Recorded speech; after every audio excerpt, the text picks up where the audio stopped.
Do you want to do well financially? Let's talk about a few things. I will preface this by saying I'm not giving legal, financial, medical, or any other sort of advice. You follow this at your own risk. But there are a few things I think you can do that are pretty basic that will improve your financial life a lot. Removes a lot of stress about money. After a while, of course, if you're in a ton of debt, there will be a period before you fix that where you will still have a bunch of stress about it. But for the most part, if you can do these things, you will wind up with less stress, in my opinion. The first thing is track your expenses. It's not particularly hard. I personally track mine, and I track them as I go. I don't put it off till the end of the month. I tried that a few times, and I just didn't do it that month. And when I did, it turned into a huge pain, which is why I either do it weekly, or if it's been a really low spending month, I'll just do them as I have the expenditure. So for instance, I ate out last night after hanging out with some friends, and then I bought something from the store, I think it was a soda. So when I got home, I put those right into my expense tracker. I didn't leave it till, the end of the month, like the 30th or 31st, because if you try to do them all at once, you're not going to do them, especially if you haven't ever been doing it before. My suggestion would be do it weekly, like Sunday morning, Sunday evening. It's a good time to do it. But you want to track them. So you want to track your expenses, because if you don't track your expenses, you don't know where your money's going. And until you know where your money's going, you can't do anything about it, right? It's just going to it's like putting water in your hands and having it all drip out. It's just going to fall out of your hands. You're going to wind up with nothing at the end of the month. The next thing is create a budget where you spend less than you make. Right. This I view as you need to do after you track your expenses. Mainly because until you know where your money's going, it's hard to create a budget. Right. If it turns out you're spending $3,000 a month on fast food, right? Well, there's a very easy category to adjust things.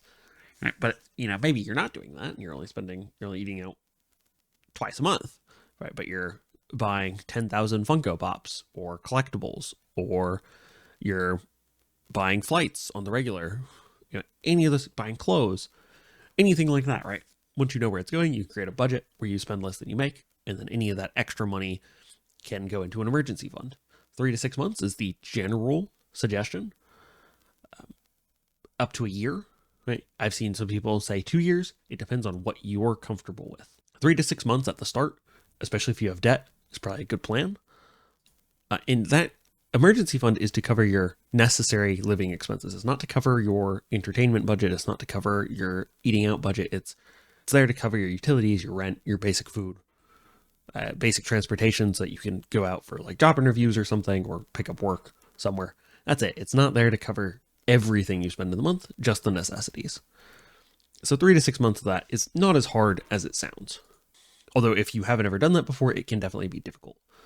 I know Dave Ramsey recommends a $1,000 starter fund, and that's not your full emergency fund. That's just, hey, give yourself a small win by giving yourself a easier to achieve goal that puts you in the right path. At least that's always been my understanding of it. The next thing, if you have debt, pay it off. There are a couple different methods.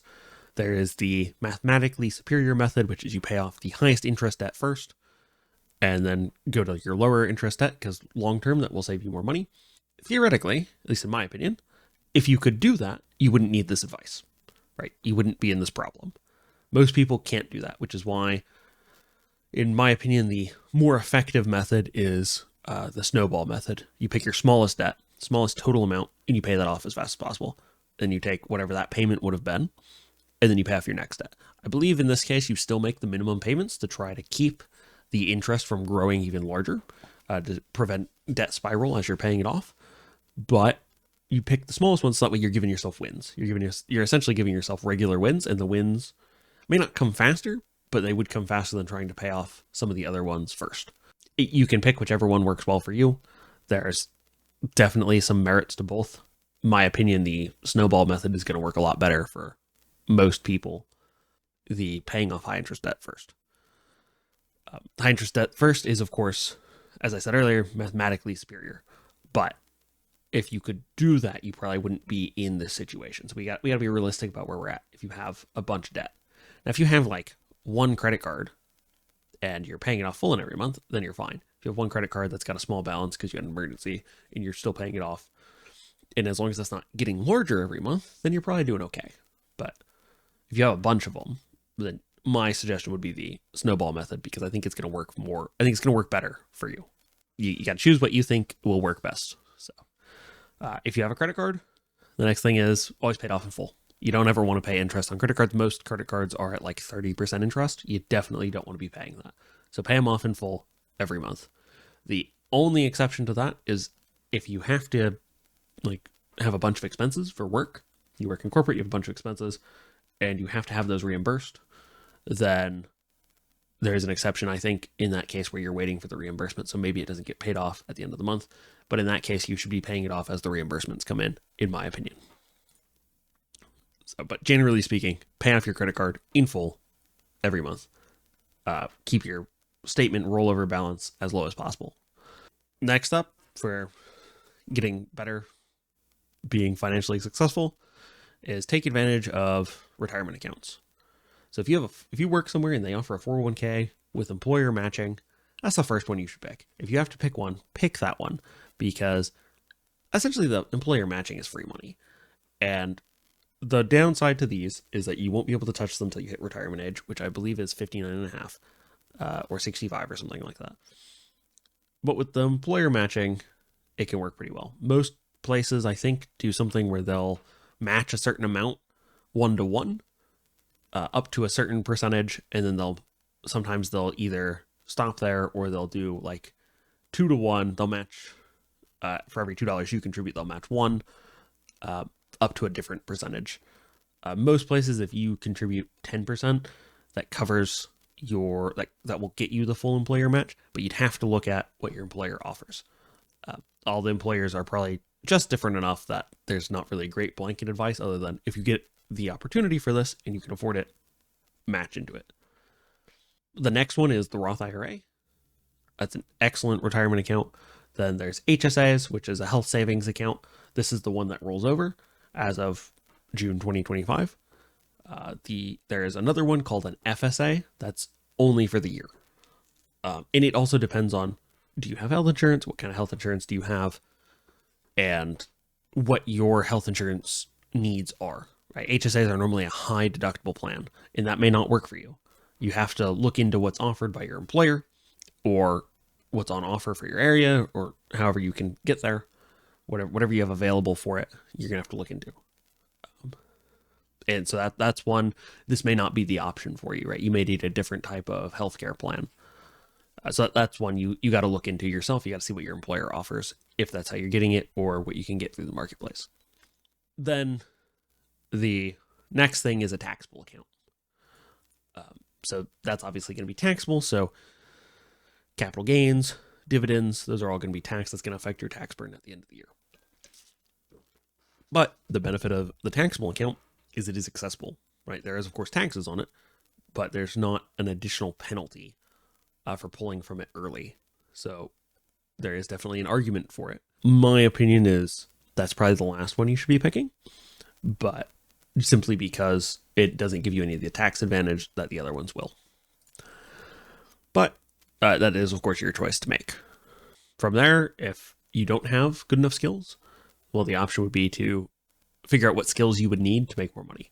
That's going to increase your income. All the previous things are designed to save your income, right? To maximize how much you're keeping at the end of each month and how much you're building your wealth through the investments. Obviously, that only goes so far, right? You can only save up to whatever your income is. So if you make $50,000 a year, the maximum savings rate you could have is $50,000. We're just going to ignore taxes and life expenses and just say, technically, the maximum savings rate would be your salary. So obviously, at a certain point, if you want to save more, you want to have more money, you want to be wealthier, you need to increase that number. A goal, personally, is save 20% or more of what you make. That I think is a solid goal for a lot of these things. And then the next step is do this for the next 20 to 30 years. And essentially, that's how you wind up as a millionaire in the end. Now, again, the 20 to 30 years is a bit long, and you do have to make the choices for these things. If you start when you're young, it's obviously way easier, right? If you start at 20, well, you're looking at 40 or 50 to being wealthy and not having to worry about money. If you start at 40, you got a lot of catching up to do, right? And it's going to depend on how much debt you have. If you start at 20, no debt, you might not need 20 years to be wealthy. You might need 10. But it depends on how quickly you start investing, depends on market. Time in the market is often better than timing the market, as it's a common phrase at least. And I think it's true. It's really hard to time the market. If you could time the market, you would be in a field where that would make you a lot more money. And to be honest, you probably wouldn't be watching this video. But as I said at the start of the video, it's your life. You have to make your own choices. So this is not, I'm not a financial professional, so this is not financial advice, it's not legal advice, it's not medical advice. You got to look into those things yourself. This is just hopefully to help you get started and help you get to where you want to go. Yeah, there's definitely stuff where you could look into what do you invest in. The simplest one is just invest in the broad market, S&P 500. It's the simplest one. Once you start getting into individual stocks, it's a lot harder. So I hope if you made it to this part of the video that you found this helpful, or maybe confirmation that you're on the right track. The three key takeaways, in my opinion, are make sure you're tracking your expenses, regardless of what your income level is. Make sure you have a budget that you're sticking to, that where you spend less than you make, and have as little debt as you can get away with, because the debt is an extra expense every month. You could look at it like you're paying an extra voluntary utility that is giving you nothing of value over the long run. Then you're looking into emergency funds and all those things. But